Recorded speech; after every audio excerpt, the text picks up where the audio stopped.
오늘 우리가 읽은 에베소서 1장 1절에서 6절 말씀을 살펴보면 3절부터 시작되는 말씀이 14절까지 한 문장으로 되어 있는 것을 알 수 있습니다.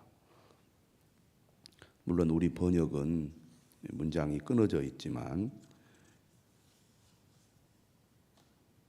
헬라어 원문은 3절부터 14절까지가 한 문장으로 되어 있는 것을 알 수가 있습니다. 3절에 이렇게 시작하죠. 찬송하리로다. 하나님 곧 우리 주 예수 그리스도의 아버지께서 그리스도 안에서 하늘에 속한 모든 신령한 복을 우리에게 주시되. 3절의 말씀을 보면 찬송하리로다. 하나님의 은혜에 대한 감격과 또 감사가 3절 말씀을 시작하면서 외치는 표현이라고 하겠습니다. 모든 것이 하나님의 은혜라는 거죠. 하나님께서 이루신 놀라운 역사를 생각해 보면 감사하지 않을 수 없고 찬송하지 않을 수 없다는 것입니다. 바울은 1절과 2절에서 인사말을 한 다음에 곧바로 하나님을 찬송하는 것으로 에베소서를 시작하고 있습니다. 찬송하리로다. 오늘 우리도 그동안 우리에게 베풀어 주신 하나님의 은혜가 얼마나 크고 깊고 넓고 놀라운지를 깨닫고 진정으로 감사하고 찬송할 수 있기를 바랍니다. 믿음의 시작은 하나님의 은혜에 대한 감사로부터 시작이 되죠. 우리가 지금 현재 살아가고 있는 것, 우리가 이렇게 구원받은 것, 하나님의 은혜가 아니면 사실은 불가능하다는 겁니다. 그렇기 때문에 우리가 정말 하나님을 찬송하는 것 매우 중요하다고 하겠습니다. 찬송하는 그 이유를 오늘 본문을 통해서 살펴보겠습니다. 왜 바울은 편지를 시작하자마자 하나님을 찬송하고 있는가? 의례적인 표현이라고 볼 수가 없습니다. 그가 고백하는 내용들을 보면 찬송하지 않을 수 없다는 것을 알 수가 있는데요. 하나님을 어떤 분으로 묘사합니까? 우리 주 예수 그리스도의 아버지라고 묘사를 합니다. 우리 주 예수 그리스도의 아버지께서 그리스도 안에서 하늘에 속한 모든 신령한 복을 우리에게 주시되. 하나님은 우리에게 복을 주셨는데 그 복이 누구를 통해서 누구 때문에 우리에게 복을 주셨느냐? 예수 그리스도 때문에 우리에게 복을 주셨다는 겁니다. 예수 그리스도 안에서 예수 그리스도로 말미암아 우리가 복을 받았다는 얘기죠. 그러면 하나님 아버지께서 예수 그리스도로 말미암아 예수 그리스도 때문에 우리에게 주신 복이 어떤 복입니까? 하늘에 속한 복입니다. 하늘에 속했다는 것은 땅의 복과 대조가 되는 것이죠. 우리가 잘 알다시피 이 땅에서 받는 복은 일시적인 복이고 유한한 복입니다. 하지만 하늘에 속한 복은 이 땅의 복과는 전혀 다르죠. 영원한 복이고 무한한 복이라고 하겠습니다. 하늘에 속한 복은 또 어떤 복이라고 말하냐면 모든 신령한 복이다. 다시 말하면 영적인 복인 거죠. 육적인 복이 아니라 영적인 복이다. 다시 말하면 성령으로 말미암아 우리에게 주시는 복이라는 겁니다. 하나님 아버지께서 그리스도 안에서 하늘에 속한 모든 신령한 복을 우리에게 주셨습니다. 그러니까 하늘에 속한 복을 다 주셨다는 얘기입니다. 그런데 그 복이 언제, 어떻게, 무엇을 우리에게 주셨다는 말인가? 4절에 보니까 이 복은 창세 전에 이미 하나님께서 준비하신 복이다. 이렇게 얘기합니다. 여기서 창세 전이라는 것은 창조의 기초가 마련되기 전이라는 얘기죠. 그러니까 하나님께서는 이 세상을 창조하기 전부터 그리스도 안에서 하늘에 속한 모든 신령한 복을 우리에게 주시기로 작정하셨고 준비하셨다는 것입니다. 이 말은 하나님께서 우리에게 주신 복은 갑자기 즉흥적으로 우리에게 주신 복이 아니라는 거죠. 하나님의 준비와 계획은 창세 전부터 이루어진 거라는 거죠. 무엇이든지 갑자기 즉흥적으로 하는 것은 그만큼 오래전부터 준비한 것과는 차이가 있습니다. 얼마나 오랫동안 마음에 담고 생각하고 있었느냐에 따라서 상대방에 대한 마음을 우리가 알 수가 있잖아요. 갑자기 감동해서 잘해줄 수도 있지만 오래전부터 마음에 두고 준비하고 계획했다는 것은 그만큼 특별하게 생각하고 또 그만큼 사랑하기 때문에 그렇게 할 수 있는 거잖아요. 그런데 하나님께서는 우리가 존재하기 전부터 우리에게 하늘에 속한 모든 신령한 복을 주시려고 준비하셨다. 인간을 향한, 우리를 향한 하나님의 마음, 하나님의 사랑이 얼마나 큰지 알 수가 있습니다. 또 여기서 4절 뭐라고 말하느냐면 창세전에 그러면 어떻게 하셨다는 얘기입니까? 그리스도 안에서 우리를 택하셨다는 거죠. 우리의 구원은 하나님께서 계획하신 거고 하나님께서 예정하신 거죠. 하나님께서 선택하신 겁니다. 많은 사람들 가운데 우리를 선택하셨다는 것은 하나님의 특별한 사랑이라고 하겠습니다. 구원이라는 것은 우리가 받고 싶다고 해서 받을 수 있는 것도 아니고 우리가 깨닫고 싶다고 해서 깨달아지는 것도 아닙니다.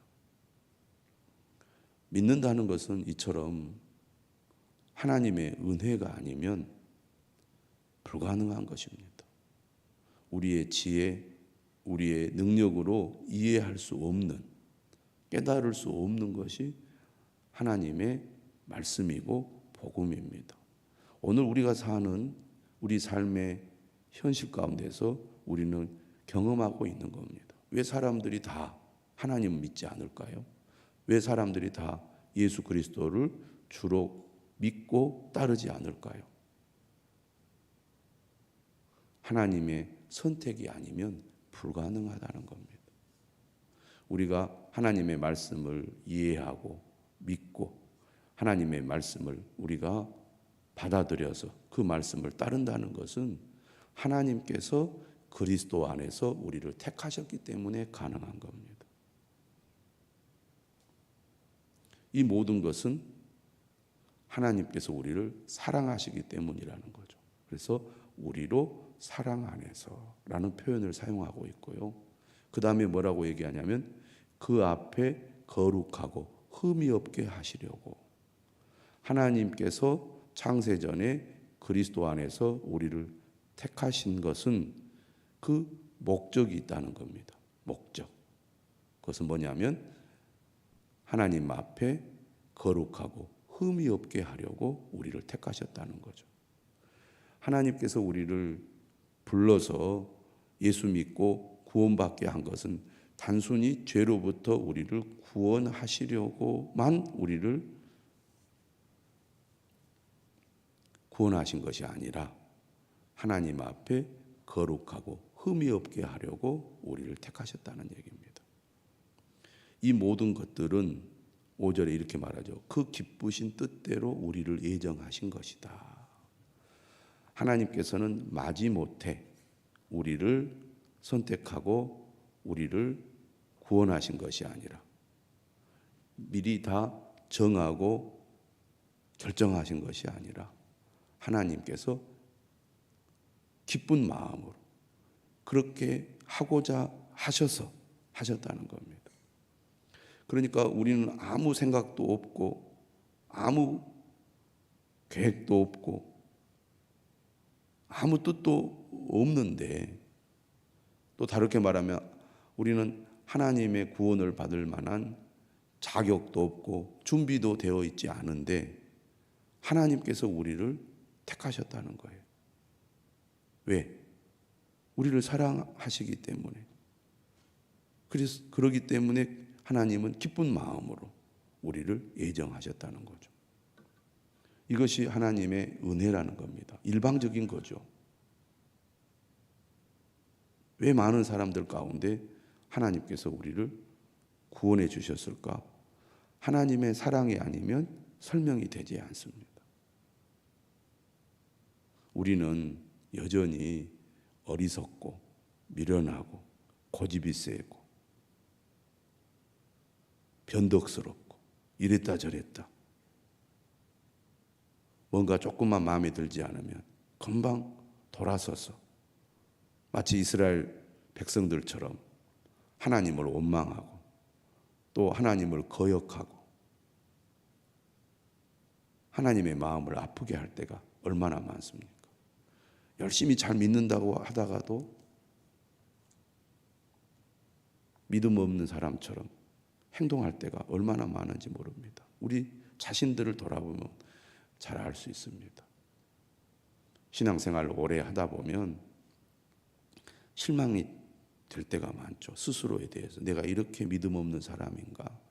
내가 이렇게 형편없는 사람인가? 우리는 정직하게 나를 들여다보면 구원받을 만한 자격이 전혀 없는 사람입니다. 우리가 신앙생활을 하면서 교회 생활을 할 때 성도들을 바라볼 때 그런 생각이 들 때가 많죠. 우리는 나에게는 관대하고 남에게는 엄격한 경우가 많기 때문에 다른 사람을 보고 판단할 때가 많습니다. 저 사람 왜 저러지?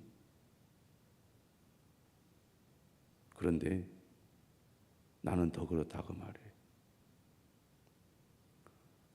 잘할 때는 잘하는 것 같아도 조금만 문제가 생기면 우리의 신앙의 바닥이 드러날 때가 많습니다. 부끄럽다는 생각이 들지요. 하나님의 말씀이 우리에게 임하면 내가 얼마나 하나님 앞에 부끄러운 존재인가를 깨닫게 되는데, 물론 깨닫지 못하고 자신이 얼마나 형편없는지를 모르고 자신이 잘하는 것처럼 착각하고 사는 사람도 있습니다. 그렇게 어리석기 짝이 없음에도 불구하고 모르고 신앙생활 하는 거죠. 은혜를 받을수록, 말씀을 깨달을수록 내가 정말 하나님 앞에 이렇게 부끄러운 존재이구나 라고 깨닫게 됩니다. 그런 우리를 하나님께서 창세 전에 그리스도 안에서 택하셨다는 거예요. 자격 없는 우리를 하나님의 사람답게 만들어 보려고 우리를 사랑하셔서 하나님의 기쁘신 뜻대로 예정하시고 예수 그리스도로 말미암아 자기의 아들들이 되게 하셨습니다. 양자로 삼으신 거예요. 죽어 마땅한 자를 하나님이 자녀로 삼으셔서 하나님의 상속자가 되게 하시는 거잖아요. 이 은혜가 얼마나 큽니까? 이것을 깨닫는 것이 은혜라는 거죠. 이것을 진짜 깨닫는 사람이 믿음의 사람입니다. 근데 그 은혜가 얼마나 큰지를 모르니까 믿음을 가볍게 여기고 은혜를 가볍게 여기고 털 엉뚱한 길로 나가면서 믿음 없는 말, 믿음 없는 행동만 하고 있는 거죠. 바울은 그렇지 않았습니다. 하나님께서 베푸신 은혜가 얼마나 큰지 그는 너무너무나 깊이 깨닫고 하나님을 찬송하지 않을 수 없었던 것이죠. 그래서 그는 한 문장으로 하나님을 찬송하고 있는 겁니다. 오늘 우리도 이러한 하나님의 은혜를 깊이 깨달아 하나님을 찬송할 수 있는 여러분들이 되시기를 주님의 이름으로 축원합니다. 에베소서는 이러한 하나님의 은혜에 대한 감사가 깃들어져 있습니다. 6절에도 이렇게 말하죠. 이는 그가 사랑하시는 자 안에서 우리에게 거저 주시는 바 그의 은혜의 영광을 찬송하게 하려는 것이다. 은혜를 깨달을수록 하나님을 찬송해야 됩니다. 이러한 은혜가 바울은 오늘 6절에서 거저 주신 거라고 말합니다. 거저 주신 것. 우리의 공로나 우리가 무엇을 하나님 앞에 받을 만한 무엇인가를 했기 때문이 아니라는 거죠. 그러므로 오늘 6절의 결론처럼 하나님의 은혜의 영광을 찬송하기를 바랍니다. 거짓 예배, 형식적인 예배 드리지 마십시오. 정말 하나님의 은혜에 감사하여 마음을 다하여 하나님이 받으시는 예배를 드리시기를 바랍니다. 하나님 받으신 은혜가 큰데 그걸 감춰버리고 마치 은혜 받은 것이 없는 것처럼 그렇게 예배드리면 안 됩니다. 하나님을 하나님답게 섬기십시오. 정직하고 진실하게 하나님을 예배하십시오. 마음과 정성을 다하여 하나님께 영광을 돌리시기를 바랍니다. 오늘 9월을 시작하는 우리가 첫째 날 우리 성도들이 하나님 앞에 각 나아가 하나님을 진실로 찬송할 수 있기를 바랍니다. 이 은혜가 회복될 때 우리의 삶의 여러 가지 어려움과 환난 속에서도 하나님이 주시는 능력을 우리가 경험하게 될 것입니다. 바울은 감옥에서 어려움 가운데 늘 박해와 고난 속에서도 하나님을 찬송하고 있습니다. 우리의 삶이 힘들고 어려우니까 낙심하고 또 하나님 앞에 원망하고 있지 않습니까? 하나님의 은혜를 아는 사람은 내 삶의 형편과 환경이 매우 열악하다 할지라도 그 은혜를 잊지 않고 감사합니다. 오늘 우리도 그러한 믿음을 가지시기를 주님의 이름으로 축원합니다.